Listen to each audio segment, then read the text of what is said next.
Sina le prohibió escribir a la esclava. Pero las marcas que hizo en el suelo cuentan para todo. Sina le prohibió escribir a la esclava, pero las marcas que dejó en el suelo lo decían todo. La casona de la facenda Santa Bárbara respiraba olor a tierra mojada después de la lluvia caída por la tarde. En los barrios de esclavos el silencio era regla, pero entre los muros de barro y las miradas furtivas, la resistencia tejió sus redes.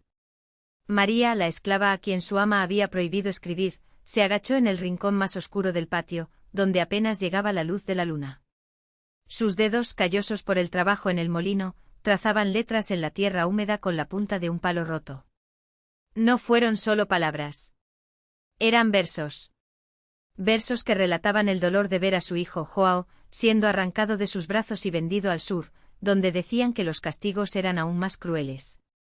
Versos que denunciaban las noches en las que la ama, con su vestido de encaje y su voz melosa, ordenaba azotar a los esclavos por desobediencia, delito que para ella podía ir desde una larga mirada hasta un profundo suspiro. María escribía porque su memoria era frágil y el papel era un lujo prohibido. Pero la tierra, la tierra lo contenía todo. Fue así durante semanas. Hasta que una tarde bochornosa, la pequeña Lucia, la hija bastarda de su amo, criada entre la casa grande y la vivienda de los esclavos, vio las marcas en el suelo. La niña, de piel clara pero ojos oscuros como los de María, no entendió las letras, pero reconoció los dibujos como algo importante. Con la inocencia de los niños que aún no han aprendido a tener miedo, preguntó: «Tía María, ¿qué es eso que rascaste ahí?» María se quedó helada. Si la señora se enterara, no habría suficiente látigo. Pero Lucia no era como los demás blancos de la casa. Tenía solo 7 años y escuchaba en secreto las historias que María contaba a los demás esclavos cuando pensaban que nadie los espiaba. Historias de reyes africanos, de dioses que hablaban a través de los vientos, de una libertad que existía antes de los barcos de esclavos. «Son solo garabatos, flor mía», mintió María borrando las letras con el pie. «El chiste del viejo». Lucia frunció el ceño, recelosa, pero no insistió. Sin embargo, esa noche, mientras la señora bordaba en el salón, la niña salió de su habitación y salió al patio. Con un trozo de carbón robado de la cocina intentó reproducir los símbolos que había visto. No lo sabía, estaba escribiendo la palabra libertad, la misma que María había grabado en el suelo horas antes. Los días siguientes fueron tensos. La señora, siempre atenta a los murmullos de los esclavos, empezó a notar el extraño comportamiento de Lucia. La niña desapareció durante horas, regresó con las manos cubiertas de tierra y una vez la sorprendieron susurrando palabras que sonaban como oraciones africanas. Hasta que una mañana Miss encontró su cuaderno roto con letras temblorosas y torpes esparcidas por las páginas. María enseña. Joao regresa. Libertad. La furia fue inmediata. María fue arrastrada a la picota incluso antes de que saliera el sol. La señora, con los labios blancos de ira, ordenó que le dieran 50 latigazos, para aprender a no corromper la mente de un niño blanco. Pero mientras el mayoral levantaba el látigo, Lucia corrió hacia el centro del patio y gritó.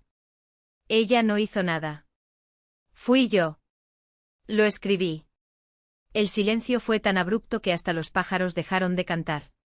La señora miró a la niña como si hubiera crecido 10 años en un segundo. Lucia, temblando pero con los puños cerrados, repitió. María solo me enseñó a no olvidar. Vendiste a Joao y la señora le pega por todo.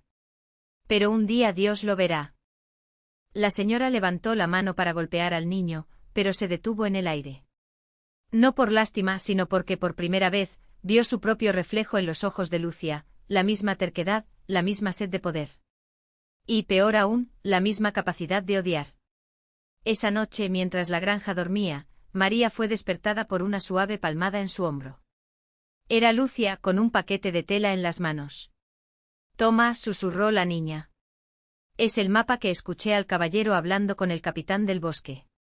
Hay un camino hacia el quilombo de Palmares. Aceptan a todos. María sostuvo el papel como si fuera de oro.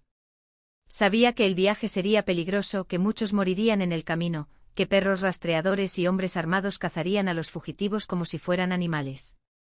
Pero también sabía que si se quedaba, solo sería cuestión de tiempo antes de que su amante la matara o, peor aún, la separara de Lucia, que ahora era suya. Tu cómplice. ¿Y tú? Preguntó María con la voz entrecortada. Lucia sonrió, una sonrisa demasiado triste para una niña. Me quedo. Si desaparezco sabrán que fuiste tú. Pero un día te vuelvo a encontrar. María abrazó fuertemente a la niña, oliendo el aroma a tierra y a infancia que emanaba de ella. Luego, sin mirar atrás, continuó internándose en el bosque, guiada por las estrellas y por la esperanza de reencontrarse con Joao.